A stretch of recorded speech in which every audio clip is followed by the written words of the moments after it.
you're graphing a line, it's really important to remember the slope-intercept equation, which will work for the vast majority of the lines you're going to graph.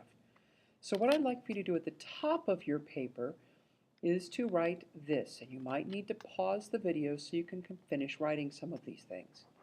Y equals mx plus b.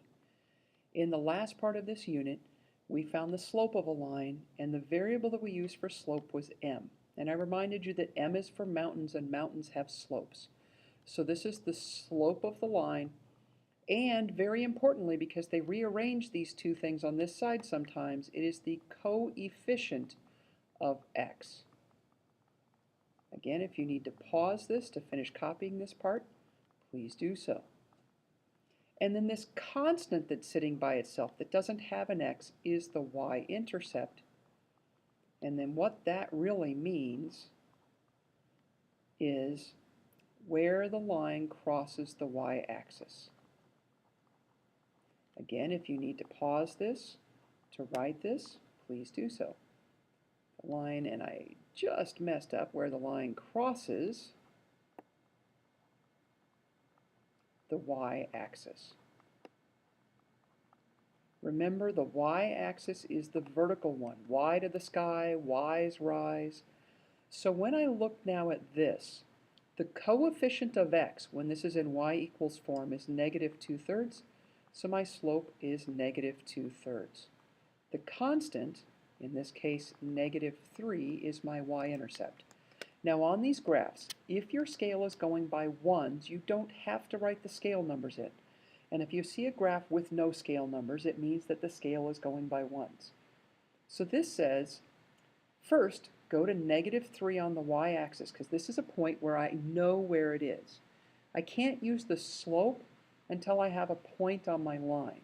Then I can use my slope to count my rise over run and find another point.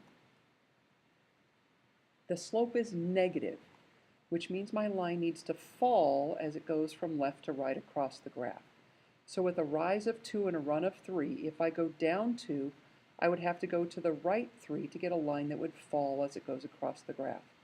And then what I'm going to ask you to do is to continue that pattern of points in both directions across your graph before you draw your line in to make sure that your line is perfectly where it should be. Now I cannot put a ruler down, a straight edge down on this and draw a line. I don't have that capability. But put your ruler down across all of those points, hold it firmly, and then draw your line. Make sure, because it's a line, you have arrows at both ends when you're done. So this is the line y equals negative 2/3 x minus 3. The next equation, my slope, the coefficient of x, is positive 5, and since I like to think of a rise over run to be able to graph, that's like 5 over 1. My y-intercept is positive 8. So if I go to positive 8 on the y-axis and put a point, some people get confused because they say, but the slope is positive 5. If I'm going up 5, I'm off the graph.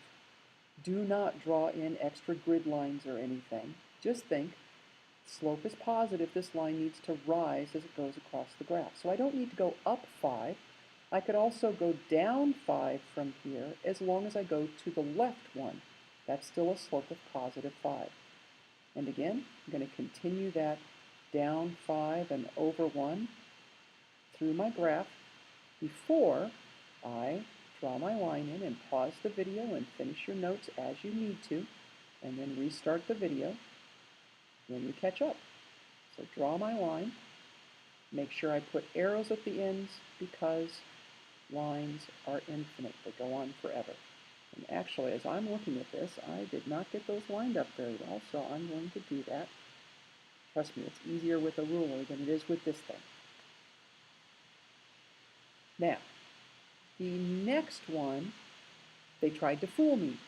They put the x term after the constant, but because I know that the slope is the coefficient of x, my slope is positive 2, which as a fraction is like 2 over 1. My y-intercept is positive 3. So I'm going to go to 3 on the y-axis and put a point. A positive slope, my line's going to rise as it goes from left to right. So up 2 and over 1 this way would give me a slope of positive 2. It's really important that you stop and think about whether your slope is positive and negative or negative and which direction this thing's going to go. Once I get my points in across my graph, I'm going to put my ruler down and draw my line through those points, arrows at the end, so I can move on to the next one. Now on the back of your note sheet, example A is y equals negative 2, and here it's y equals negative 2x. If you stop and think about this, you are not going to be fooled. You know that the coefficient of x is the slope. So in this case, the slope is negative 2, and you know that the constant is the y-intercept. So this one has a y-intercept of negative 2. Not the same thing. They don't show me a constant out here for my y-intercept, but this is really like y equals negative 2x plus 0. I just would normally simplify that to y equals negative 2x. So my y-intercept is 0. And I'm going to change this slope into a fraction by putting it over 1. So this crosses at the origin where y is 0. A negative slope, the line falls from left to right. Down 2 and to the right 1 would give me a slope of negative 2. Again, I'm going to carry those points across the graph to make sure that my line is in the correct position. Then I'm going to draw my line in and rearrange it as needed for my sort of thing here. And then once I get that in place, I'm going to put my arrows at the ends because it is a line. This one, notice how in the first 4 graphs, all of the equations had both y and x. And when they had both y and x in the equation, I got slopes or lines that were diagonals, that either had positive slopes or negative slopes, but they weren't purely vertical or horizontal. These are my 2 special cases. These are horizontal and vertical lines when it has only one variable. So my y-intercept is negative 2, which means in this case my slope is 0, because there are 0 x's here and then minus 2. So I go to negative 2 on my y-axis. A slope of 0 is like 0 over 1. My rise is 0, my run is 1, and I realize that this one's going to be a horizontal line. Now I don't need to put points all the way across the graph to see where this line would go, because it's right on a grid line, so I can just draw my line in, and I'm good. This is the only equation, x equals 5, that will not fit slope-intercept form, because it's not y equals, and I can't turn it into y equals. So one way to look at this is to say, I have to find some points where x is always positive 5. That could be where x is 5 and y is 0, x is 5 and y is 2, x is 5 and y is negative 10.